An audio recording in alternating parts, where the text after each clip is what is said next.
Donc, un test efficace pour évaluer son endurance ou sa respiration, c'est le test de Bolt. J'ai même pas besoin d'aller sur une piste d'athlée, j'ai même pas besoin de quoi que ce soit ou d'appareil. J'ai juste besoin d'être assis et d'avoir mon chronomètre. Donc, comment ça se passe? Je dois inspirer avec le nez, expirer avec le nez. Et à partir de là, ce que je dois faire, je vais me pincer le nez et je dois tenir une apnée jusqu'à temps que j'ai besoin de respirer de nouveau. Okay, et ça va permettre, on a des standards qui sont internationaux, et ça va permettre d'évaluer si on a une respiration fonctionnelle, dysfonctionnelle, et c'est super pratique. Ça permet de se jauger par rapport aux autres en fait. D'accord? Donc je vais faire un exemple, et après je vais le faire pour moi. Donc l'exemple, tout se passe avec le nez, j'inspire.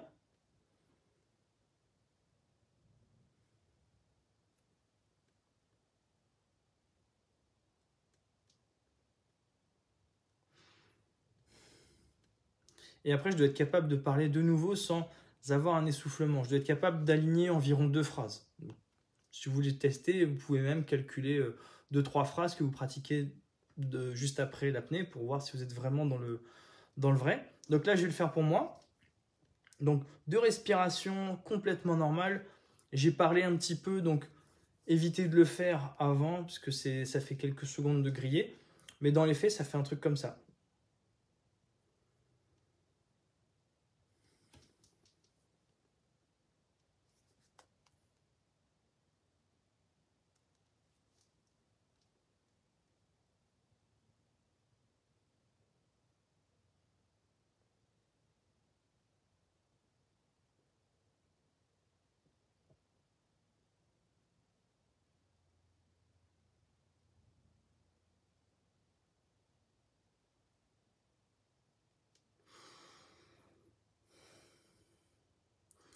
Et voilà, donc moi j'ai fait un score de 25. C'est pas GGN pour être honnête, faudrait que je sois au minimum à 30. Bon, pour la petite excuse, je viens de parler, donc peut-être que ça, enfin c'est même probablement ça a influé sur mon test. C'est pas des excuses, je vous garantis que c'est vrai. Par contre, le fait de parler juste après le test, ça permet de savoir si on est capable d'être vraiment dans la bonne fourchette du test. Si je suis pas capable, bah, si toutefois je parle et je suis obligé de reprendre mon souffle, c'est peut-être que j'ai fait une apnée qui n'est pas à 80% comme l'exige le test, mais un petit peu plus. Ça demande 2-3 essais avant de se caler.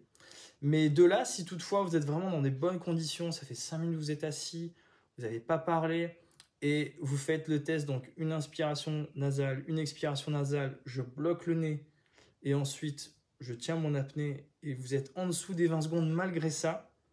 À ce moment-là, ce que je vous invite à faire, c'est on se passe un coup de fil, on s'écrit, et il y a un programme exprès pour ça qui s'appelle VO2 Max, et qui pourrait vous être fort utile pour la vie au quotidien, pour vos entraînements, et surtout pour votre santé. Ciao.